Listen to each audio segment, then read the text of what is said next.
तो मूवी की शुरुआत में हमें बताया जाता है कि कोई कब्रिस्तान से डेड बॉडी चुरा रहा है। खैर फिर सीन शिफ्ट होता है और कार्क अपने दोस्त फ्रैंकलिन को गाड़ी से उतारता है, जिससे वो बोतल में पेशाब करता है। तभी एक तेज रफ्तार ट्रक की वजह से ये नीचे आ गिरता है, जिससे कार्क उसे उठाता है और फिर ये सब एक कब्रिस्तान में आते हैं, जिसमें सैली अपने दादाजी की कब्र चेक करती है, कहीं उसे भी तो कोई खोद के नहीं ले गया। लेकिन उसके दादा की कब्र बिल्कुल ठीक होती है, जिससे ये सब फ्रैंकलिन के फैमिली हाउस की तरफ निकल पड़ते हैं, जो कि अब अबेंडेंड पड़ी हुई होती है। तभी इन्हें रास्ते में गंदी स्मेल आती है, जो कि एक फार्म से आ रही थी, जिससे फ्रैंकलिन कहता है कि वो एक कसाई खाना है और फिर बताने लगता है कि कैसे वहाँ पर जानवरों को मारा जाता है और कंपनियों में सप्लाई किया जाता है। तभी सैली को एक हिचाइकर दिखता है, जिससे ये उसे लिफ्ट देने को कहती है, जिससे ये उसे गाड़ी में बैठा लेते हैं। फिर फ्रैंकलिन उसे उसी कसाई खाने के बारे में बताने लगता है, जिससे ये उसे अधकटे जानवरों की फोटोज दिखाता है और कहता है कि मैं वहाँ पर कसाई का काम करता था।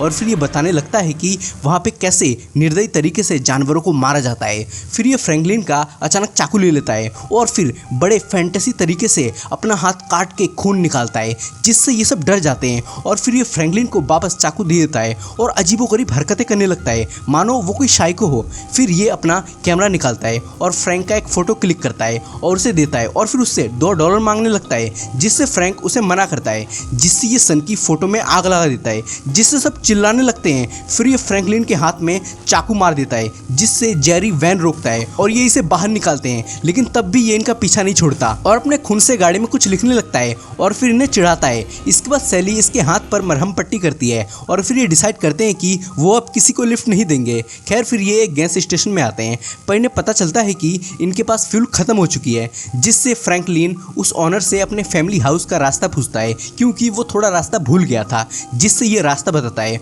और वहाँ जाने को मना करता है और उस जगह को डेंजरस बताता है। खैर फिर इधर लड़कियाँ कोको कोला लेती हैं और लड़के बारबेक्यू चिकन। तभी सैली को गाड़ी में खून से कुछ बना दिखता है, पर ये इसे जल्दी बैठने को कहते हैं और फिर ये निकल जाते हैं अपनी मंजिल की तरफ और फाइनली उस अवेंडेड हाउस तक पहुंच जाते हैं। तभी सब उस खून से बने सिंबल को देखते हैं, जिससे जेरी इस सिंबल का मतलब बताता है कि मैं तुम्हें ढूंढ लूंगा। लेकिन सब सिंबल को हल्के में लेते हैं, लेकिन फ्रैंकलिन डर जाता है और फिर ये सब हाउस को विजिट करने लगते हैं, जो कि पूरी खाली पड़ी थी। इधर ये बेचारा अकेले दम लगाकर अंदर जाता है और फिर कार्क उससे पूछता है कि तुमने बताया था कि यहाँ एक तालाब भी है, जिससे ये हाँ कहता है और फिर ये वहां जाने लगते हैं। तभी इसे इंसानी कंकाल दिखता है, जो कि बहुत क्रीपी होता है। इधर ये दोनों प्रेमी मस्ती करते हुए यहाँ आते हैं और देखते हैं कि तालाब तो कब की सूख चुकी है, जिससे ये थोड़ा आराम करते हैं। तभी कार्क को एक फैक्ट्री दिखती है, जिससे दोनों उस तरफ जाने लगते हैं, पर यहाँ कुछ अजीब ही चीज़ होती है। ये फैक्ट्री में पेट्रोल की मदद मांगने आते हैं, पर यहाँ कोई नहीं होता।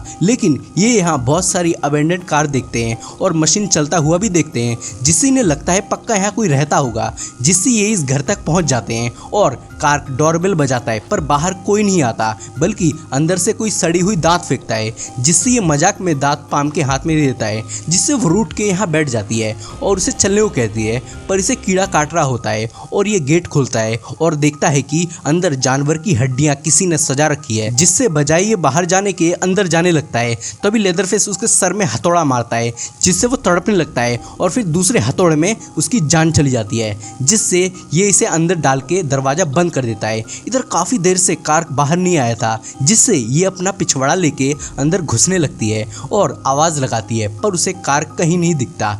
तभी ये एक रूम में फिसल जाती है, जहां इंसानी कंकाल, इंसानी दांत, हड्डियां, खोपड़ियां पड़ी हुई होती है, मानो ये कोई हैवान का घर हो, जिससे ये बहुत घबरा जाती है और इस नरक से भागने लगती है। कि तभी लेदरफेस उसे देख लेता है और उसे अंदर पकड़ के ले जाता है और फिर उसे इस पर लटका देता है, जिससे दर्द से इसका बुरा हाल होने लगता है। और फिर लेदरफेस अपना चैनसो चलाता है और कार्क के टुकड़े करने लगता है, जिससे पाम दहशत से भर जाती है। इधर उन दोनों के अभी तक ना आने से ये परेशान होते हैं और फिर जेरी उन्हें ढूंढने निकल जाता है, पर सैली को रुकने को कहता है, जिससे ये फ्रैंक के साथ रुक जाती है। इधर जेरी उन्हें ढूंढते ढूंढते इस घर तक पहुंच जाता है और फिर डोरबेल बजाता है, आवाजें लगाता है, पर कोई बाहर नहीं आता। तभी से कार्क का टॉवेल दिखता है, जिससे ये उसे आवाज लगाता है और फिर घर के अंदर घुस जाता है और अंदर जाने लगता है और यहाँ आ जाता है। तभी से फ्रीजर के अंदर से आवाज आती है, जिससे ये फ्रीजर खुलता है और अंदर पाम को पाता है। तभी यहाँ लेदरफेस आ जाता है और इसे हथौड़े से मारता है और वापस इसे अंदर बंद कर देता है और देखता है यहाँ और कोई तो नहीं है। इधर रात हो चुकी थी, जिससे इन्हें अपने दोस्तों की चिंता होती है और वो उन्हें आवाज लगाते हैं। फिर सैली इससे टॉर्च मांगती है ताकि ये उन्हें ढूंढने जा सके, पर फ्रैंकलिन भी साथ चलने को कहता है, जिससे दोनों उन्हें ढूंढने लगते हैं और जंगल की तरफ जाने लगते हैं, साथ ही आवाज़ें भी लगा रहे होते हैं। तभी यहाँ लेदरफेस आ जाता है और फ्रैंकलिन पर चैनसो चला देता है और उसे जान से मार देता है। ये देख सैली अपनी जान बचा के भागने लगती है और अंधाधुंध भागती है। इधर लेदरफेस भी उसके पीछे भागता है, वो उसका पीछा नहीं छोड़ता। तब ये भागते हुए इस घर को पीटती है, पर दरवाजा लगा होता है, जिससे ये लेदरफेस के घर के अंदर घुस जाती है और ऊपर जाने लगती है। इधर लेदरफेस गेट को काटने लगता है। ये ऊपर भागते हुए यहाँ आती है, जहाँ एक औरत की डेड बॉडी होती है और एक अधमरा बूढ़ा, जिससे ये डर के नीचे भागती है। तभी इसके सामने लेदरफेस आ जाता है, जिससे मजबूरन ये ऊपर भागती है और शीशा तोड़ के नीचे कूद जाती है और वापस भागने लगती है। लेकिन लेदरफेस उसका पीछा नहीं छोड़ता, उसे बहुत दौड़ाता है। तभी सैली डाल से टकराकर गिर जाती है, जिससे लेदरफेस उसे मारने वाला होता है कि तभी वो वापस भागती है और चीखती है और फिर उस गैस स्टेशन की तरफ भागती है और फिर इसके अंदर घुस जाती है और इसे कहती है कि वो आदमी मुझे जान से मार देगा। पर ये इसे संभालता है और शांत करता है और पुलिस को बुलाने कहे यहाँ से चला जाता है, जिससे सैली यहाँ पुलिस के आने का इंतजार करने लगती है। फिर कुछ देर बाद ये वापस आता है और इसके हाथ में रस्सी और बोरी होती है। दरअसल ये भी लेदरफेस से मिला हुआ होता है, जिससे सैली डर के मारे चाकू उठाती है, जिससे ये इसे झाड़ू से मारता है और इसकी गर्मी शांत करता है और फिर इसे बांधता है, मुंह को भी बांधता है और फिर बोरी में डाल के इसे गाड़ी के अंदर घुसाता है और लेदरफेस के पास ले जाने लगता है, जिससे ये चिल्लाती है, जिससे ये उसे मारता है। तब यहाँ वही हिचाकर आ जाता है, जिससे ये बाहर निकलकर उसे मारने लगता है। इसी दौरान हमें पता चलता है कि ये दोनों भाई हैं और लेदरफेस भी इनका भाई है। खैर फिर ये सैली को अंदर ले आते हैं। इधर ये लेदरफेस को मारने लगता है, क्योंकि इसी की वजह से लड़की छुटती छुटती बची थी। लेदरफेस अपने बड़े भाई से बहुत डरता है। इधर ये उसे चेयर में बांधता है और फिर इन्हें बताता है, फिर अपने ग्रैंडफादर को लेने चला जाता है। इधर सैली की डर के मारे हालत खराब हो रही थी। इधर दोनों भाई अपने 100 साल पुराने अधमरे ग्रैंडफादर को नीचे लाने लगते हैं और सैली खुद को छुड़ाने की कोशिश करती है, पर छुड़ा नहीं पाती। ये दोनों ग्रैंडपा को यहाँ ले आते हैं और फिर हिचाईकर उसका हाथ खोलता है, जिससे लेदरफेस उसकी उंगली पर एक कट मारता है, जिससे ब्लड निकलने लगता है, जिससे इनका ग्रैंडपा इसका ब्लड चूसने लगता है, जिससे सैली बेहोश हो जाती है। और फिर जब उसे होश आता है तो ये सब इसके सामने इंसानी मांस खा रहे होते हैं, जिससे ये वापस चिल्लाती है और ये भी मजे लेने लगते हैं। ये पूरी फैमिली कैनिबल होती है और इनका दादा भी अपने जमाने का बहुत बड़ा हत्यारा होता है। फिर ये दोनों इसे खौफ दिखाने लगते हैं, पर ये इनसे खुद को आज़ाद करने को कहती है, लेकिन ये ठहरे साइको, जिससे ये उसकी हंसी उड़ाते हैं, जिससे ये और भी डर जाती है। खैर फिर ये डिसाइड करते हैं कि इसे इनका दादा मारेगा, जिससे ये उसे खोलता है और फिर पकड़ के यहाँ ले आता है।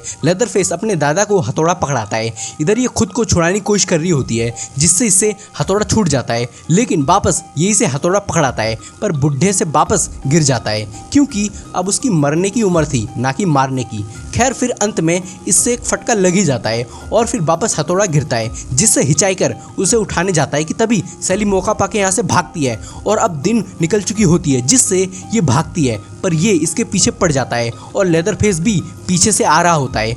ये भागते हुए रोड तक पहुँच जाते हैं। तभी एक ट्रक हिचाईकर को कुचल देता है, जिससे ट्रक वाला बाहर आता है। तभी लेदरफेस वहां आ जाता है, जिससे ये ट्रक में घुसता है और सैली को भी घुसाता है और फिर ट्रक लेके भागने की जगह ये पीछे से निकल जाते हैं, जिससे लेदरफेस इनके पीछे भागता है। तभी ये ड्राइवर इसके मुंह में एक लोहा फेंकता है, जिससे ये गिर जाता है और इसका चैनसो इसके ही पैर पर लगकर इसका पैर कट जाता है, जिससे वापस ये खड़ा होता है। तभी ये गाड़ी को रुकने को कहती है, जिससे गाड़ी वाला रुकता है और फिर सैली गाड़ी में बैठ भागने लगती है और लेदरफेस उसके पीछे भागता है, पर वो बच के निकल जाती है, जिससे ये गुस्से में हवा में ही चैनसो चलाता है और इसी के साथ मूवी का द एंड हो जाता है। दोस्तों ये द टेक्सास चेनसो मैसेकर की सबसे पहली मूवी है, जो कि 1974 में आई थी और इसी के बाद बाकी की सारी मूवीज एक के बाद एक आई और इसने अपना तगड़ा फैन बेस बनाया। Thanks for watching and please subscribe.